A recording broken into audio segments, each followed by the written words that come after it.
एक समय की बात है।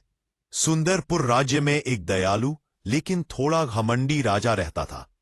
राजा को लगता था कि दुनिया में उससे ज्यादा कोई बुद्धिमान नहीं है।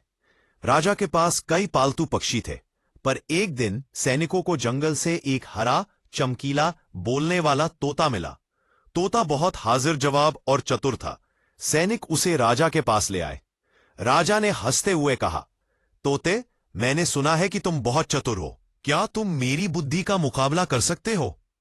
तोता बोला, महाराज, असली बुद्धि तो विनम्रता में होती है, लेकिन अगर आप चाहें तो मैं आपकी परीक्षा ले सकता हूं। राजा को चुनौती पसंद आई। राजा बोला, ठीक है, अगर तुम सच में चतुर हो तो मुझे साबित करके दिखाओ। लाइन, पहला टेस्ट, असली मोती किसका? राजा ने 3 बक्से मंगवाए, एक सोने का, एक चांदी का और एक लकड़ी का। उन्होंने कहा, इनमें से सिर्फ एक में असली मोती है, बाकी नकली। बताओ असली कौन सा है? सारे दरबारी सोच में पड़ गए। पर तोता ने चारों ओर देखा और बोला, महाराज, असली चीज दिखावे में नहीं होती। तोते ने लकड़ी वाले बॉक्स की ओर उड़कर चोंच से थक थक की। उसने कहा, असली मोती तो इसी में है। सोने चांदी वाले डिब्बे तो लालच को छुपाने के लिए होते हैं। राजा ने डिब्बा खोला और सचमुच असली मोती वही था। दरबार हैरान।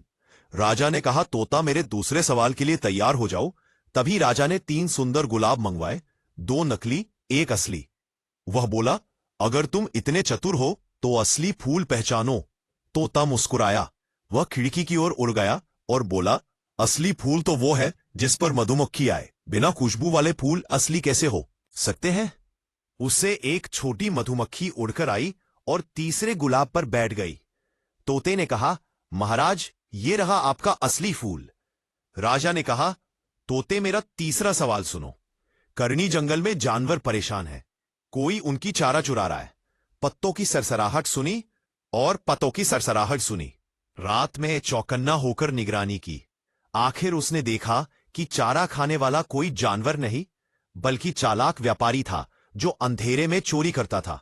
तोता वापस गया और राजा को सब बताया। राजा ने व्यापारी को पकड़ लिया और जंगल की समस्या हल हो गई। राजा भावुक होकर बोला, और फिर तोते, तुमने मुझे सिखाया कि असली बुद्धि सिर्फ दिमाग से नहीं, बल्कि सच्चाई, विनम्रता और समझदारी से आती है। तोता मुस्कुराया, महाराज, जो सीख ले वही महान।